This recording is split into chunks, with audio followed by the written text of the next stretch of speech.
Hello guys, Guten tag ഇഷ് ഹൈസ്യാനു. ഇന്ന് നമ്മൾ നോക്കാൻ പോകുന്നത് വൈൽ അതേപോലെ തന്നെ ഡെയിൻ എന്ന് പറഞ്ഞ കണക്ടറിനെ പറ്റിയിട്ടാണ്.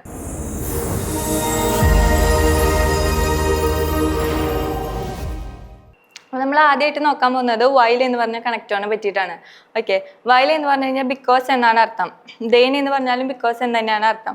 പക്ഷെ വൈൽ എന്ന് പറയുന്നത് ഒരു നേവൻ സെറ്റ് കണക്ടറാണ്. അതുകൊണ്ട് തന്നെ വെർബ് നമ്മൾ എവിടെ പോകും? ആ സെന്റൻസിന്റെ ലാസ്റ്റ് ആ മെന്റയിലായിരിക്കും വൈൽ യൂസ് ചെയ്ത് കണക്ടർ വെച്ച് നമ്മൾ സെന്റൻസ് ബിൽഡ് ചെയ്യുമ്പോൾ പോവുക.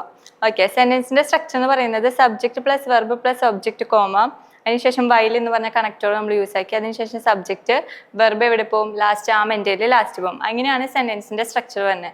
ഇനി നമുക്ക് കുറച്ച് എക്സാമ്പിൾസ് നോക്കാം.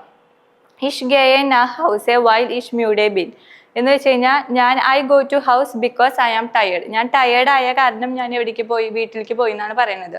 ഓക്കെ, നമ്മൾ ഈ വൈൽ അതേപോലെ തന്നെ ദേൻ എന്ന് പറഞ്ഞ കണക്ടർ യൂസ് ആക്കുന്നത് ഒരു റീസൺ പറയാൻ വേണ്ടിയിട്ടായിരിക്കും. ഓക്കെ, ഇപ്പൊ ഇവിടുത്തെ റീസൺ ആണ് ഐ ആം ടയേർഡ് എന്ന് പറയുന്നത്. ഓക്കെ, അപ്പോൾ വൈൽ എന്ന് പറഞ്ഞ കണക്ടർ നമ്മൾ യൂസ് ആക്കി, അത് കഴിഞ്ഞ് നമ്മൾ സബ്ജക്റ്റ് യൂസ് ആക്കി, വെർബ് എവിടെ പോയി? ലാസ്റ്റ് ആ മെന്റയിൽ കോൺജുഗേറ്റഡ് ഫോമിൽ പോയി. ഓക്കെ, അടുത്ത എക്സാമ്പിൾ നോക്കാം. സി ബ്ലൈബ്ഡ് in bed while she crank east എന്ന് വെച്ച് കഴിഞ്ഞാൽ she stays in bed because she is ill. അവള് ഇല്ലായ കാരണം അവള് എവിടേക്ക് പോയി? ബെഡിലേക്ക് കിടക്കാൻ പോയി എന്നാണ് സെന്റൻസിന്റെ അർത്ഥം. ഓക്കെ, അപ്പോൾ ആ സെന്റൻസിൽ നമ്മൾ വൈൽ എന്ന് പറഞ്ഞ കണക്ടർ യൂസ് ആക്കി, അപ്പോൾ വെർബ് കോൺജുഗേറ്റഡ് ഫോമിൽ എവിടെ പോയി? ലാസ്റ്റ് പോയി. അതേപോലെ തന്നെ നമുക്ക് അടുത്ത എക്സാമ്പിൾ നോക്കാം. എർ ക്യാൻ നിഷ്ട് കൊമ്മൻ വൈൽ എർ ഫീൽ ആർബൈറ്റ് ഹെഡ്. അവന് കുറേ വർക്കുള്ള കാരണം അവൻ വന്നില്ല എന്നാണ് സെന്റൻസിന്റെ അർത്ഥം. ഓക്കെ, അപ്പോൾ വൈൽ എന്ന് പറഞ്ഞ കണക്ടർ നമ്മൾ യൂസ് ആക്കി, അതിനുശേഷം സബ്ജക്റ്റ് യൂസ് ആക്കി, ലാസ്റ്റ് കോൺജുഗേറ്റഡ് ഫോമിൽ നമ്മുടെ വെർബ് പോയി. സെന്റൻസിന്റെ അർത്ഥം he can't come because he have more work. അപ്പൊ ഇനി നമ്മൾ നോക്കാൻ പോകുന്ന അടുത്ത കണക്ടറാണ് ദേ എന്ന് പറയുന്നത്. ദേൻ എന്ന് പറഞ്ഞു കഴിഞ്ഞാൽ ബിക്കോസ് എന്നാണ് അർത്ഥം. ഓക്കെ, ഇതിൽ വെർബ് സെക്കൻഡ് പൊസിഷനിലായിരിക്കും വരിക സെന്റൻസിൽ. ഓക്കെ, അപ്പൊ നമുക്ക് സെന്റൻസിന്റെ സ്ട്രക്ചർ നോക്കാം.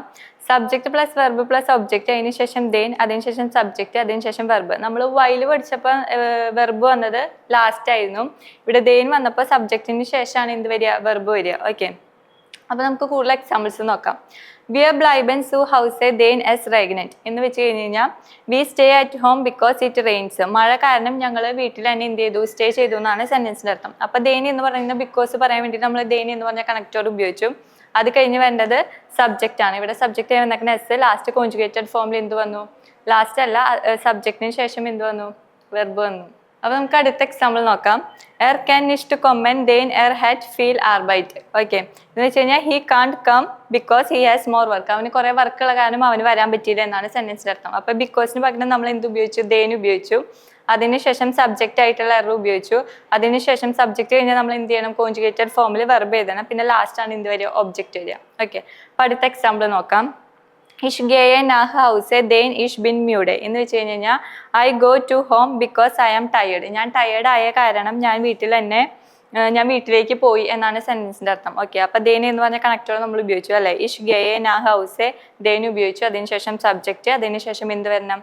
വെർബ് വരണം, അതും കോൺജുഗേറ്റഡ് ഫോമിൽ. ഓക്കെ, അപ്പൊ ഇതാണ് വൈൽ അതേപോലെ തന്നെ ദേൻ എന്ന് പറഞ്ഞ കണക്ടർ. അപ്പൊ ഇതേപോലെയുള്ള കൂടുതൽ വീഡിയോസ് ആയിട്ട് ഞങ്ങൾ ഇനി വരുന്നതായിരിക്കും. അതുവരേക്കും ചൂസ്.